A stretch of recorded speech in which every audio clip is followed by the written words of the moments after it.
and welcome to day one of the Classic Motor Show here at the NEC near Birmingham. We're going to have a quick run around the hall, see what we can see. It's going to be a very quick run just to try and give you an idea, because hopefully this report is coming out on Saturday. You could still come on Sunday or on Saturday if you live locally. This is our stand. We've had to rejig it. We were overhanging the carpet. We got in trouble this morning, so we've rejigged the stand. We've got Giselle taking pride of place in the middle. Steffi driver Classics Proton, Matt Furious driving his Volvo 740, and of course on the end here we've got Tuck, who drove all the way here, 250 miles. I've even got a banner covering some of her marvellous history, because adventures this girl's not short of. But yeah, it should be really good. This is amazing. Go and look at the story of this car being uncovered. That was a Matt and Steph joint project uncovering this Proton.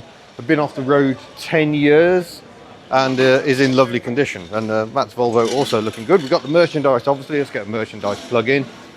We've got t-shirts available in blue. So we've got Tuck shirts in blue, Tuck shirts in black, hoodies, calendars, tools t-shirts, all this stuff, which you can also buy online at the store, of course. And you can also buy online these shirts, the Myrtle shirts. Not in blue, this was a test before we had those done.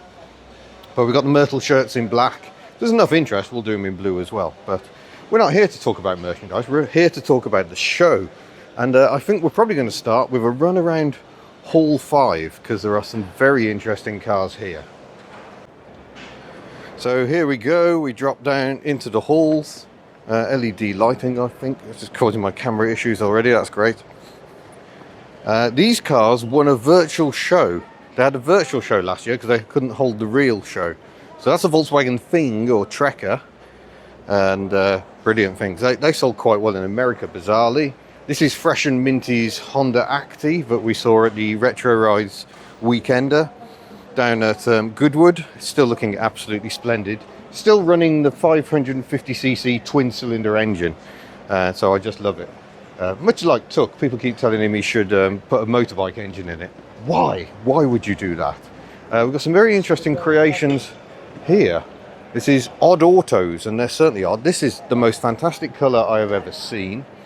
This mini camper is just wonderful, and they're obviously a fan of shorties as well. We've got a shorty Beetle, which actually has doors, albeit very shorty doors, and then we've got Mark II Golf as well. So that's splendid. Look. From last weekend, it is the 2C EV, so it was at Johnny Smith's show.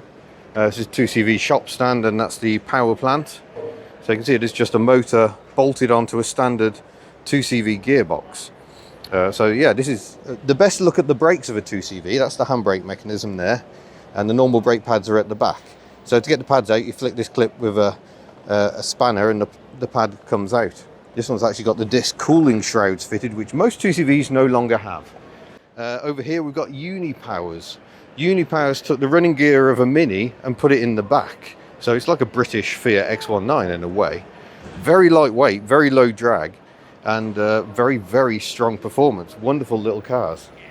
Porsche 356 here. This is the Porsche Speedsters as well. So and the 550s, a nice collection of cars. And here are some cars you will recognise from a future video, if that makes any sense at all. These are from the Great British Car Journey, who I visited with Tuck last week. So this is their 1902 Arrol Johnson, which is on loan to the museum. And this car, I'm going to take a look around because it was already being loaded up for this show when I was there. It's an ambulance built specially for a local woodwork company in Derbyshire, and very, very low miles, lovely condition, Mark II Cortina. So it's nice to have a proper look around it today. Oh, it's even got a resuscitator in the back. It went to St John Ambulance for a time, so quite a well-travelled car, even though it hasn't travelled far, if you see. DeLorean we've seen in their collection. This Austin 7 was driving around in quite a bit of my footage from the show. So yeah, promoting Drive Dad's Car. I will have some drives coming up where I did drive Dad's car. I went back to drive some different cars, so that was all well and good. Mark 1 Golfs looking mean and moody. I'm not into slam stuff, but that does look cool, and so does that.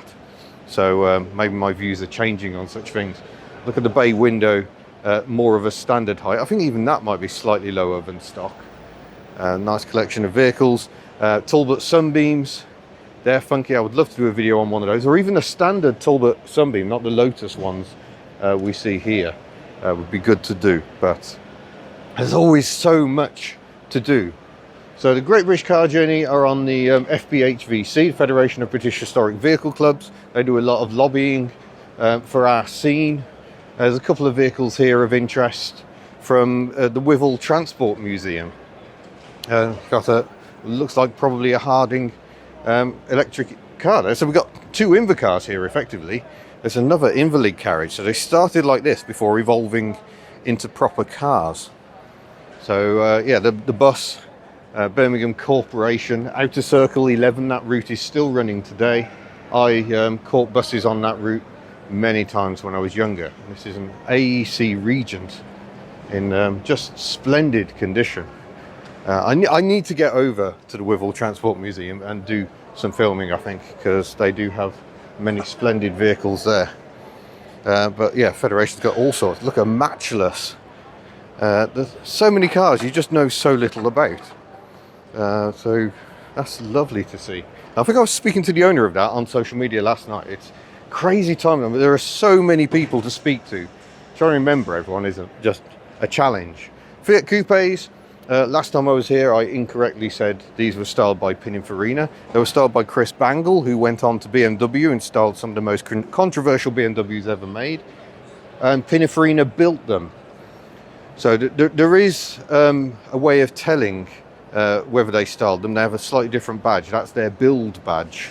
But that is just a splendid colour. It's absolutely my favourite colour for a Fiat Coupe. And yes, it would be possible to take the running gear out of one of these and put it in a Fiat Multipla. Fiat Argenta is a rarity here on the Fiat Motor Club stand. Fiat Motor Club stand, always a pleasure. And look, there are some cars we have seen before.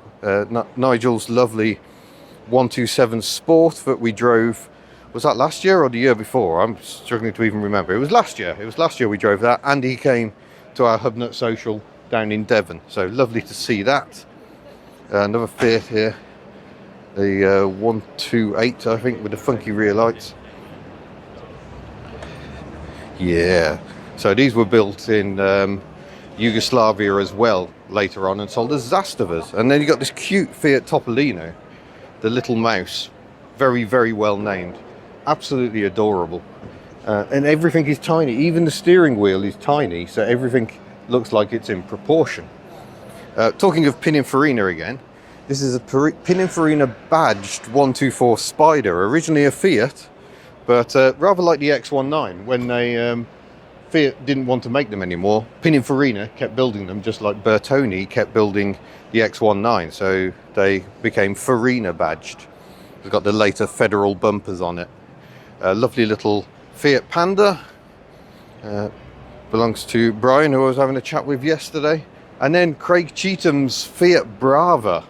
The Brava is the 5-door version, the Bravo is the 3-door. Wonderful to see. I fully applaud clubs who bring cars that perhaps aren't the most obvious choice. And that's lovely to see, because these cars are getting quite old now. And this is the platform the Fiat Multipla is based on, but obviously widened a bit. But actually slightly shorter than the Brava. Fiat X19s, I was chatting to some of the people yesterday. Very pleased with my video test drive, and yeah, lovely cars. These are both in lovely condition. So yeah, Bertoni built them all, and later they were badged Bertoni because Fiat decided not to build them anymore. Fiat 500s, this is a Giardiniera, if I've got my pronunciation correct.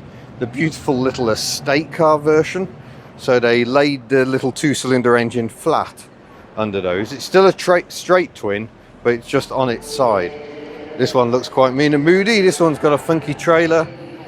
And we've also got a Gamine. The Gamine is just a hilarious, super cute little car built on the Fiat 500 platform. And then a meaty Abarth. Now there are motorbikes aplenty here, and I'm going to try and show you them, but obviously I know nothing about motorbikes. I'm not a motorbikealist. They've never been on my radar, so you'll just have to work out what they are yourself. But we are going to wander in because they're tempting me with one of the most interesting cars BMW has ever made. It's a BMW 600, and it's a bigger bubble effectively. It sort of took the Isetta as a starting point, so it's got the same front hinge door, but you'll notice it has a side door to allow access to a rear seat. And it's got a flat twin air-cooled engine in the back. They are absolutely splendid little vehicles. It's beautiful. No, definitely not. Here are some more motorbikes, many BSAs of various types. It's good to see. They always have a good selection of motorbikes here at the show, so I'm sure there is something to pique your interest. Oh, look, another camper van. That is standard ride height. Look at that. You could sleep under that, so that increases the carrying capacity, surely. Moving over here, we've got the Club Alfa UK, Alfa Romeos, nice 166 here, being lovingly polished. Alfa Sud TI, the sportiest of the Suds. This is a later one with a hatchback and the facelift, and I'm sure it's an absolute riot to drive. And I love these. This has got Morelli electronic ignition and a 2-litre twin cam engine. Amazing engineering in what is, to all intents and purposes, just an ordinary saloon car. The Simca Matra Club, various lovely cars, Alpine here. And I know this is very fresh from restoration. This beautiful Simca Aronde looks absolutely lovely. Quite an early one, I think. So that's splendid, right-hand drive as well. And I might have to come and have a cheeky peek around. They're still setting up. Look at the boot hinges. They're a work of art in themselves. So that's a later Aronde, I think. Lovely condition. Citroen Car Club going for a great bit of variety here. We've got Sean's beautiful SM, lovely condition, brown interior. And this is very rare, a right-hand drive Citroen H van. This was actually built by Citroen to try and test the market here in the UK. It's got twin sliding doors as well. That's a great sight. But yeah, there's controversy on the CCC stand because they've got an AMI, a brand new AMI electric car on the stand. It's not the one I drove, it is another one. They keep swapping them over. Great to see. You've got the 2CV-esque folding windows. So it'll be interesting to see. These are now on sale in the UK.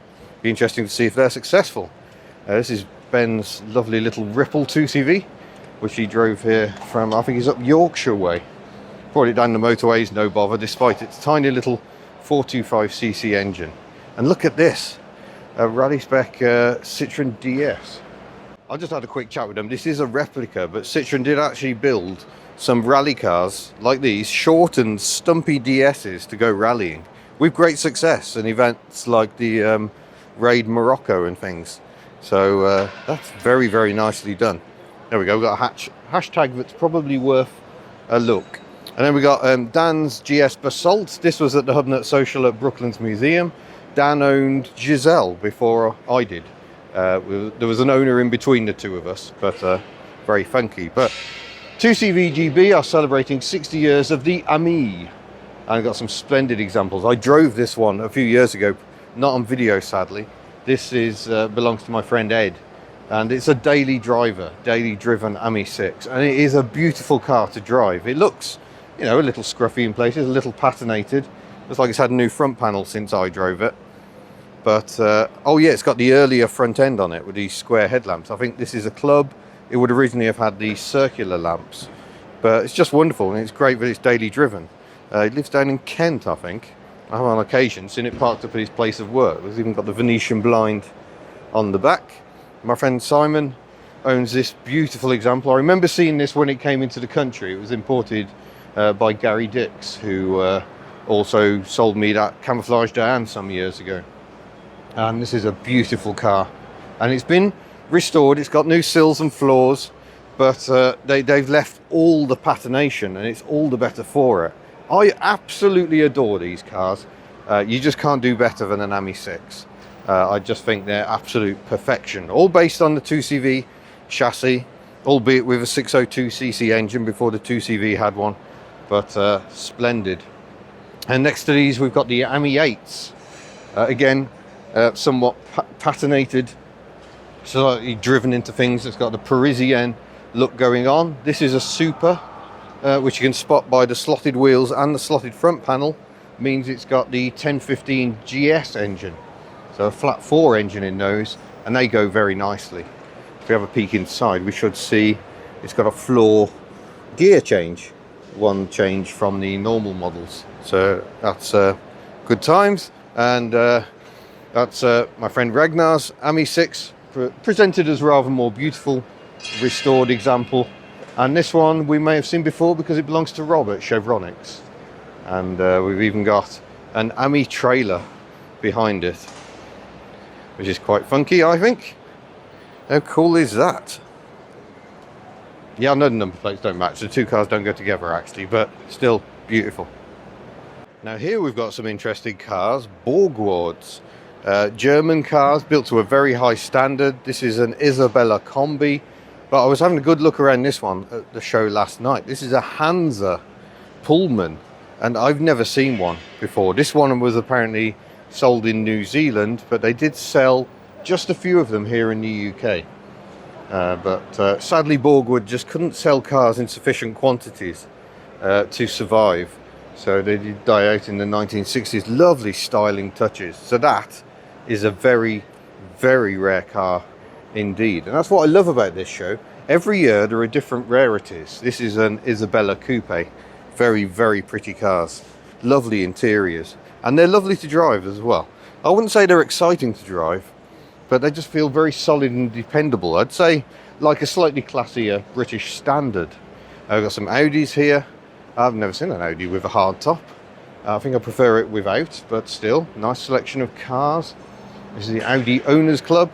DKW owners, this is a DKW Munger. Distantly related to the Audi Quattro, because I think the what they'd learned with this, when Auto Union got absorbed into Volkswagen Audi, I think a certain amount of that knowledge went into the Volkswagen Iltis. We saw one of those at Johnny Smith's show last weekend. And then the Iltis inspired them to go, well, what if we put four-wheel drive in a car? So they did do that. And this Audi 90 Quattro is a continuation of that theme. I love these. 5-cylinder engine, four-wheel drive. Never driven one, would very much like to. But look at the colour clashes we've got going on here. Just marvellous. So this is an Auto Union, or a DKW rather, 1000 estate, the Universal. Very rare cars, but actually Steph has got one up at the Motorist that's for sale. 3-cylinder, 2-stroke engine, front-wheel drive. Very, very clever cars. And there were racing cars based on that formula as well. This one looks like it's a little bit different. Gosh, it's an electric converted Auto Union. That's splendid. So this is the origins of Audi's badge, because Audi was part of the Auto Union, but then the name got killed off, and then it later came back. This is a Schnellster van, which is full of character. I think they're absolutely marvellous. Right, we got so much to see, and we're just in Hall 1 at the moment. That's my friend, I think it still belongs to my friend Charles. Citroen Special, that's a Manx kit car. So called because it's on a 2CV chassis, but truncated at the back, so the rear legs are chopped off. Got a funky little thing, I think. Volvo 780, very rare, but only styled coupe, based on the Volvo 7 Series, as you might expect. Quite splendid. So this is the Volvo Owners Club. We've got a mean and moody looking Amazon there. That's quite nice. That's very nicely done. P1800 and a P1800 ES, the estate version. One of the first of those sporting estates that were briefly a fad in the early 1970s. Very nicely done, I think. There's another one over there. On the Volvo Enthusiast Club stand. And then we got Saabs as well, 900s and 9000. Lovely yellow 850 here. Headlamp wiper moment. And we'll have another one with this nice C70 over here. But yeah, getting around this show is going to be a mission. There is so much to see. We've got Club Lotus here. They've got a Europa. Europa initially took the running gear out of a Renault 16 and mounted it amidships to make Lotus's first mid-engine car. Remarkable styling. Always had this strange curve here, which I now see is because it's got to blend into the windscreen. Remarkably low. The steering wheel is at the height of my knee. So yeah, a great little car, little original Elan. And I don't know what stand this is, but that's quite a mix of cars. Look at this, Datsun 510. So this was the Bluebird of its day.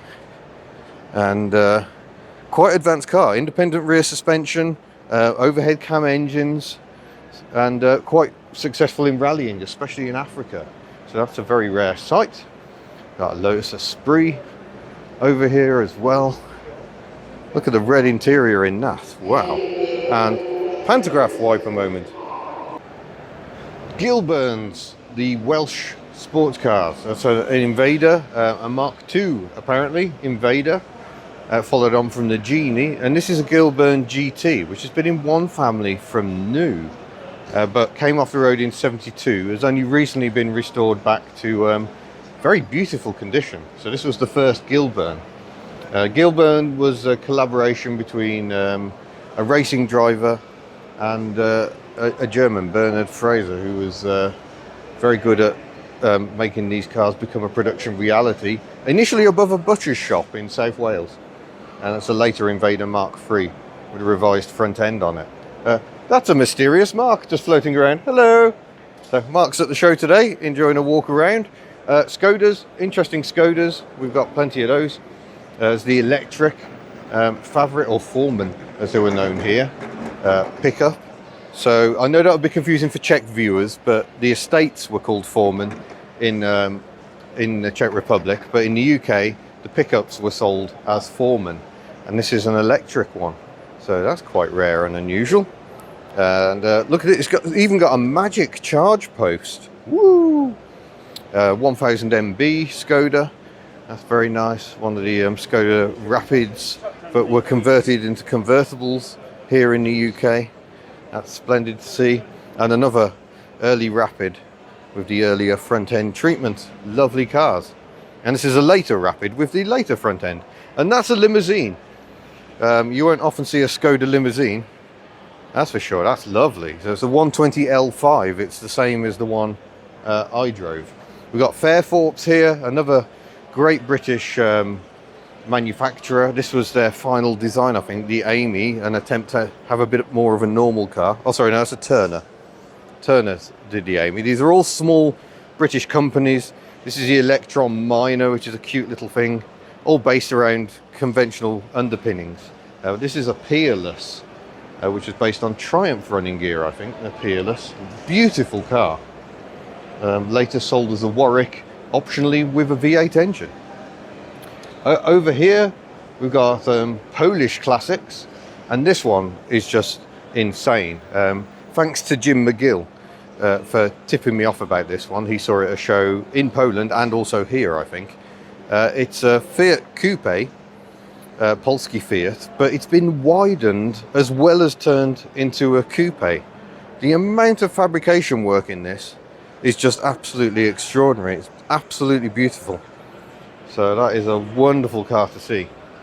So much work and so very, very nicely done.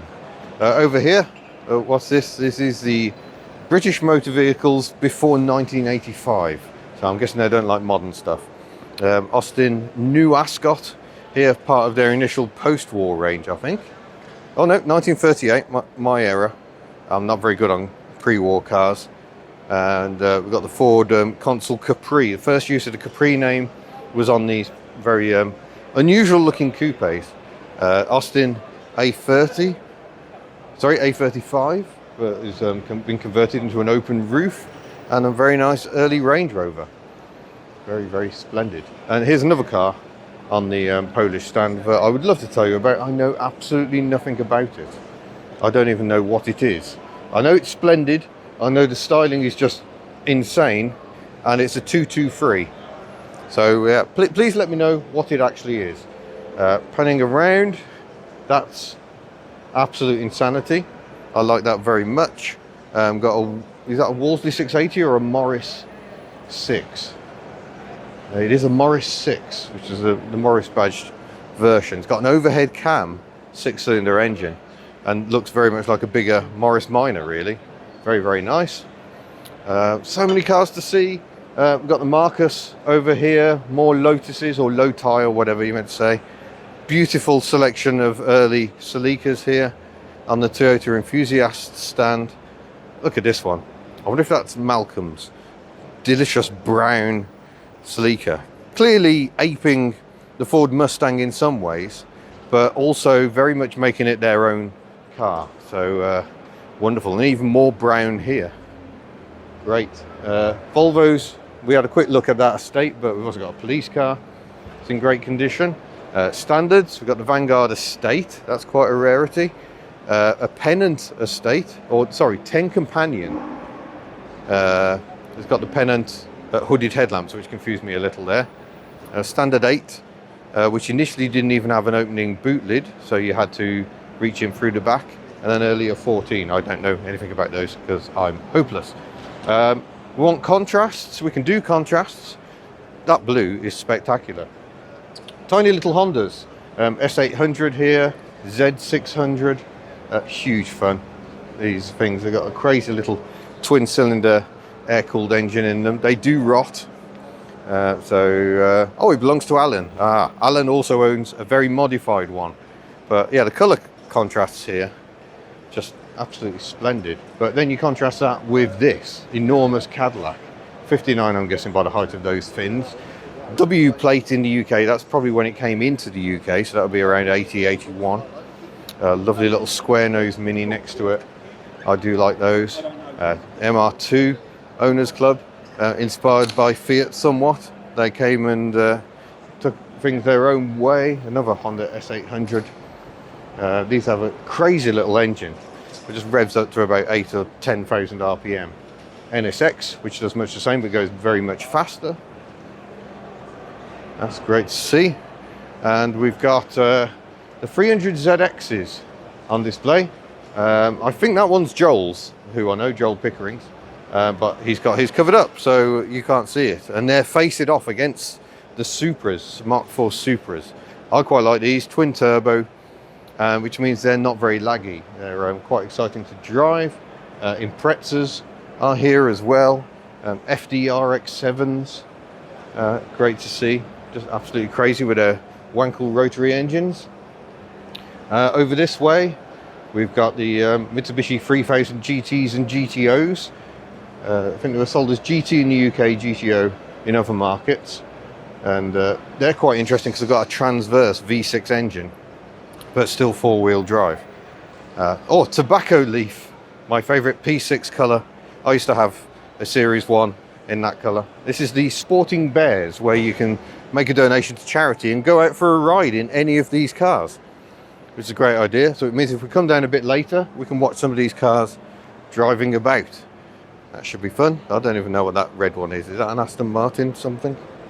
Yeah, you can have a go in anything. So just come to the Sporting Bears Dream Rides and have a dream ride. We're into the TR register now. This is TS2. So this is, I think this is like the prototype of the TR range. Yeah, there you go.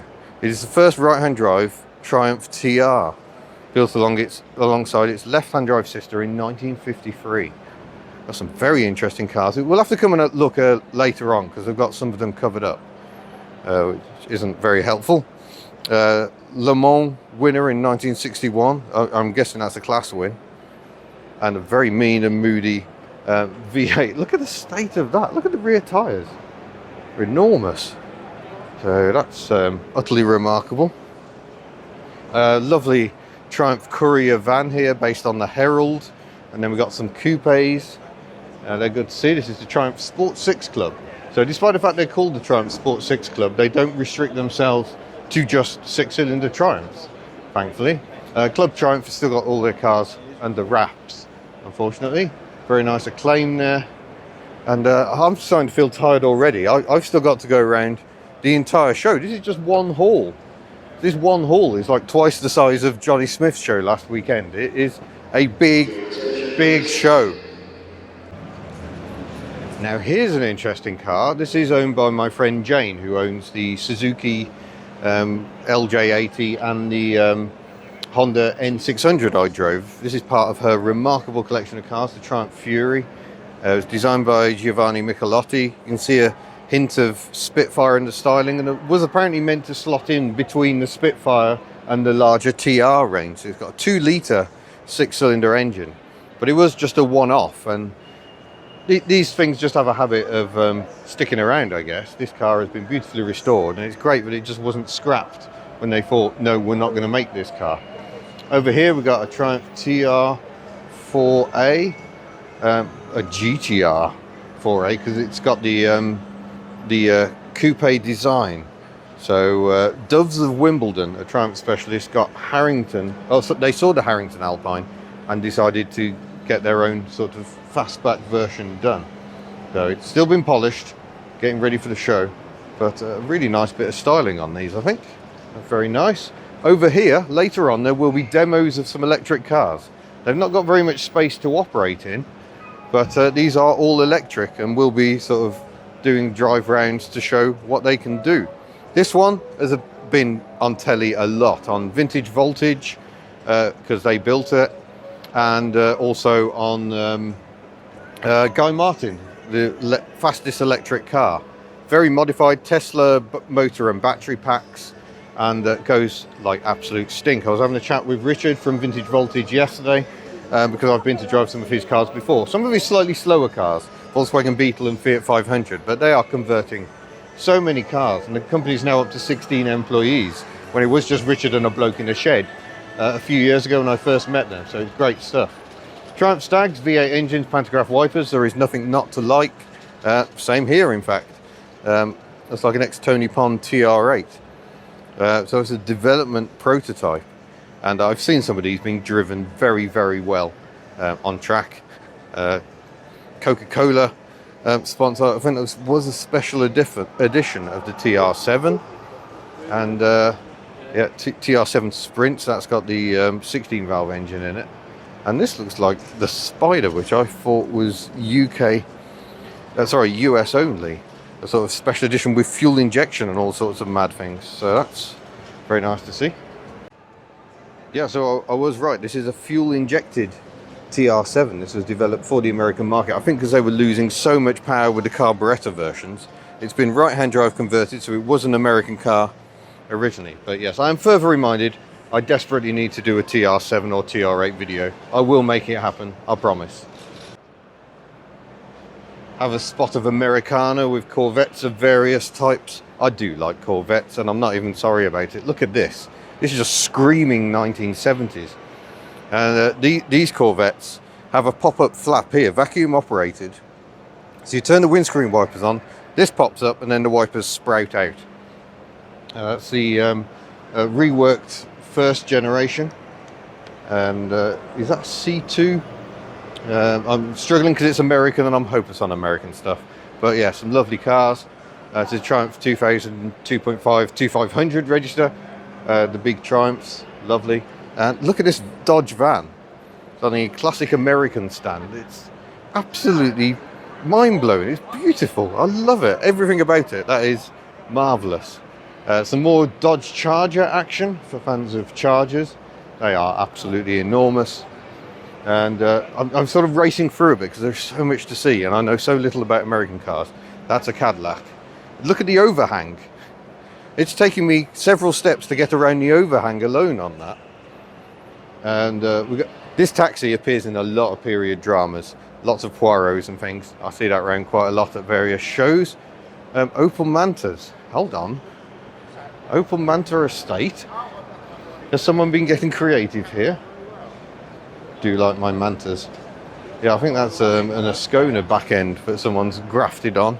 It is based on it after all. Celica here, this is the Association of Historical Engineers, I think.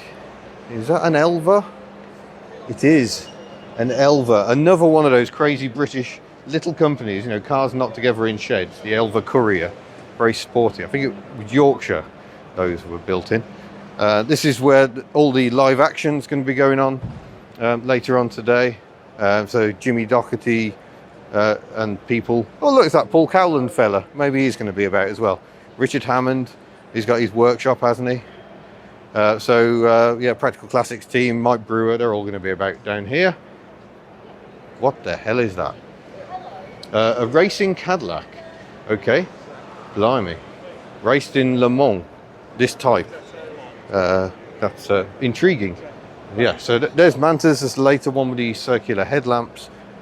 We've got some lovely cars here on this Vauxhall. So there's Vauxhall Bedford Owners Association. So there's a few clubs that make up this. Oh, this has got the motorist under it. Mark III Vauxhall Astra GSI. That's quite funky. And another Manta.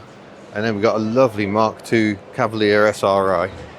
Looks splendid, but I like this stand over here.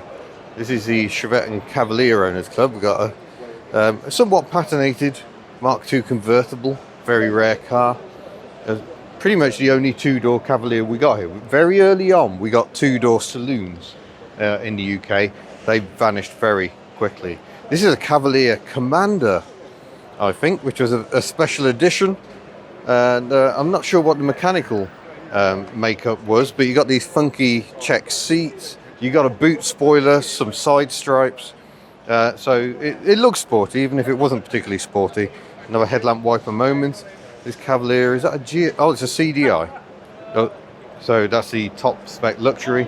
Beautiful. Morning. Beautiful HB Viva Estate. These are quite rare. And a very lovely Vauxhall HA van, or Bedford HA van rather, based on the HA Vauxhall Viva. We've got HC Viva here and the Forenza Coupe version. That's a really nice looking car. We've got Chevettes and Cadets here, and there's more Vivas here, all the Vivas, plenty of Vivas. We've got a PA, a Velox or Cresta. These are extraordinary looking cars, and that's the E-Type that came before it. It is a Cresta, so that's the top version. Have a look at the Chevettes. You've got some Mark II Golfs here that are quite rare. UK Rally Golf Show. It's a G60 supercharged. And then we go wandering over here. We've got more bicycles, or motor bicycles, I suppose. We've got Renault, the Renault Classic Car Club have got a great stand on. This Fuego is absolutely beautiful and gives us an even more intriguing headlamp wiper moment. But I think they're also marking the anniversary of the Renault 4. So this is quite an early one. Eve puts it on about a 67, I think, so quite early. This is Lobster Diecast's Renault 4 van. He's not working, he's enjoying the show this year. And yeah, very nice van. He's had some serious trouble trying to get this van here. Clutch woes. That's the giraffe hatch that flips up if you want to carry a long ladder or something. Got a lovely Renault Clio. And then this beautiful Renault 4 as well. One of the last UK cars, 1986.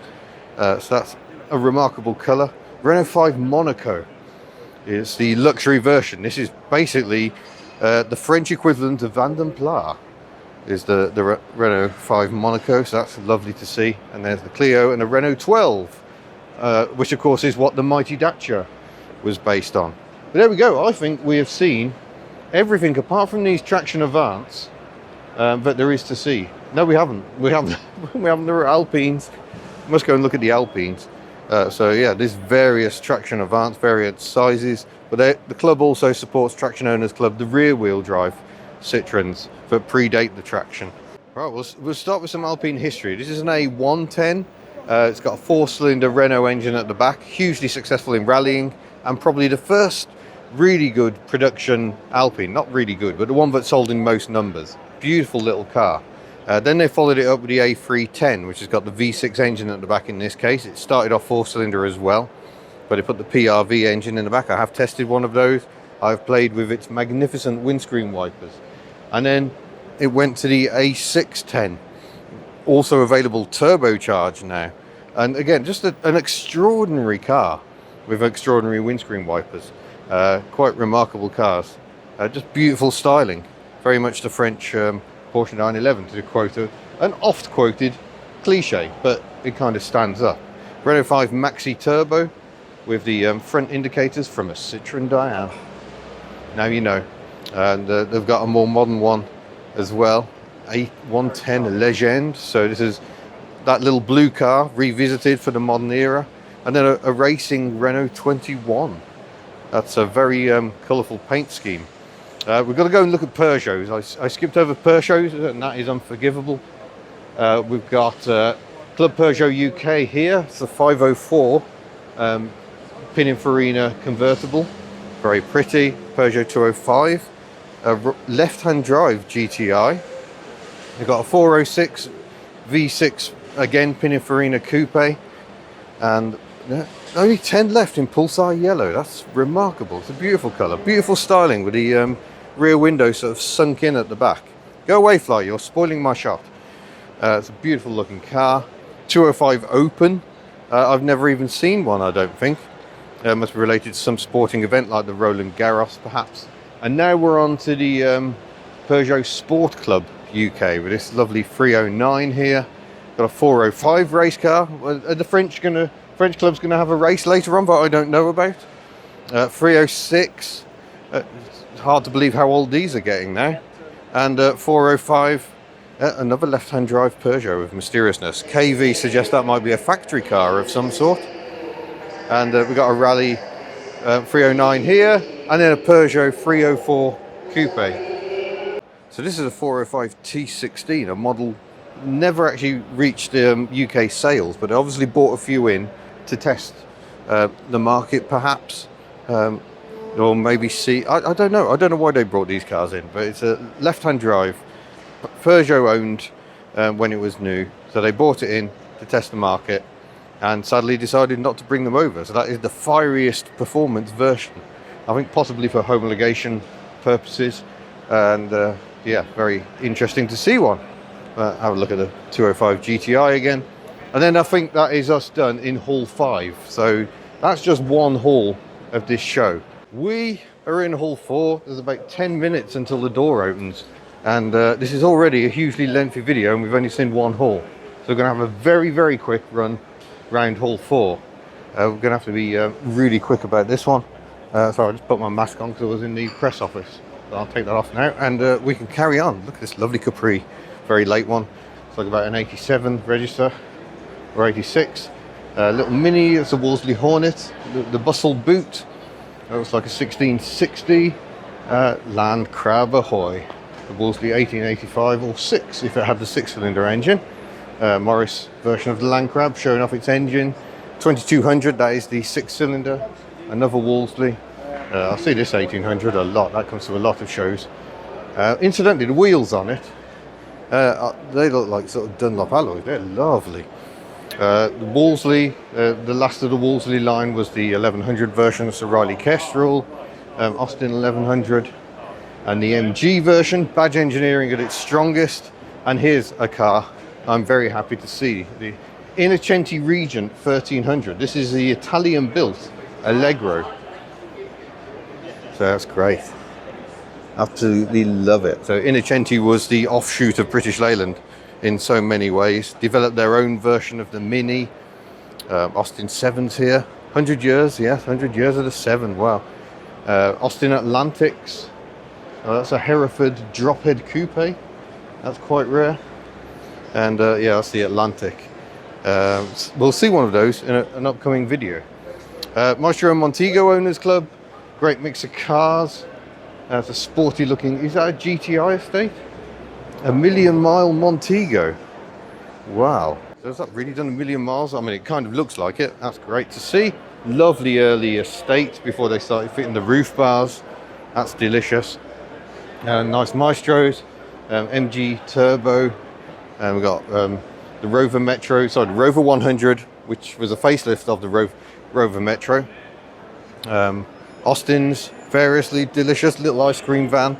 That's amazingly cute. Earlier Metro, so that's the range represented really, as launched, facelift, then the revised Rover version, and then the final 100s right at the end. MG Metro with an aftermarket grille. That looks really, really funky. Maxis. Who doesn't love a Maxi? I love Maxis. Austin 10 Drivers Club. I must come and have a look at those cars. My friend Bob was a member of the Austin 10 Drivers Club.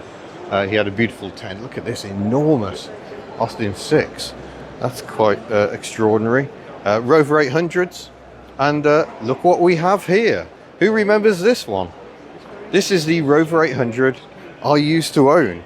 It is still a little rough in places, I would say. Oh gosh, yes. It is still in need of rather a lot of TLC. But surprisingly good car with the 822 litre carburetor engine. But it was the rot that sadly did it in for me. I realised I would never be able to sort that out. But good to see the old girl again. Let's carry on. We've got Riley's. Ooh, a Riley Royale. That's quite an intriguing thing. RMs, I do like Riley RMs. Lovely cars. Sporty little Austin 7 here, and the pre-war Austin 7 Club, which means they're excluding minis. Riley Elves, a good collection of them here. A Morris Ital there, I noticed, with a Marina Coupe. Lovely. Land Rover. This really is a flying look, I'm afraid. This one looks quite meaty. Modified mini panels. It's got a bonnet scoop. That's quite intriguing.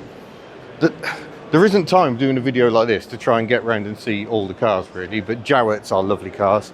I'm desperate to do a video on a Jowett Javelin because I think they're just beautiful. Oh look, it's Furious and Miller Corner. Hello. Hello. And we've got more stuff down here in Hall 8.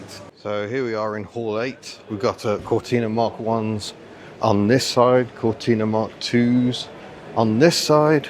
So much to see. Capris variously. In fact, it needs to be a bit of a hotbed of Ford. Oh wow. The Ford Saxon. This is like the forerunner of the Capri styling exercise. I think this must be a replica because the original had different design elements each side. You can just see different glass treatment on that side. This has got the same on both, but that's an extraordinary build to replicate that sort of factory car. I think they were right to persevere and develop the Capri, really, weren't they? I think that was a better end result, but intriguing nonetheless. Sierra Cosworth, sporty Mark 1 Escort, because obligatory. Interesting, they've created their own muddy rally stage here, and showing off quite the Triangle of Doom there. That's an extreme Triangle of Doom. It doesn't overlap at all. And a nice ratty car. I do like seeing ratty cars at these shows. It's lovely to see the polished, cared for examples, but to contrast it with the rough and ready cars is what makes it so good. Oh, it's the 60th anniversary of the Console Classic and Classic Capri. So there we go. Let's see what else we can find. A Taunus from Germany, but looks like it's been right-hand drive converted, presumably with Cortina bits. And another Taunus. Oh, all the Taunuses. We're in the German section. Ford Corsairs. Great to see.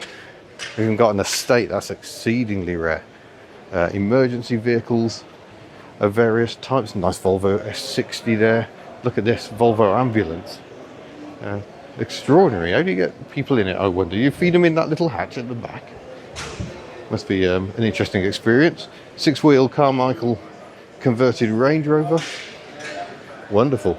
So that's got the legendary Barra proudly on display. So this is effectively still an evolution of earlier Falcons, like my AU. But yeah, big old lumper car. Look at that stunning Fiesta. And the crazy Bedford CF van. Remember vanning was a thing? Look at the interior. Amazing. But unfortunately, they've just announced the show's open. Gasser. So I'm going to have to run. Oh, lovely Escort 1300E. Very nice. Beautiful purple colour. More crazy Capriness. So yeah, you're just going to have to come and see for yourself because I'm not going to get around all this today. I'm here for another 2 days, so I will be doing more reports, but we are running out of time. Got the Mini Y register here. These are the first of the BMW Minis, now over 20 years old, which is just terrifying, frankly. So good to see. But yeah, I'm going to have to wind this one up. So do come along, come and say hello. We're in Hall 4, and I shall see you in a future video. Farewell.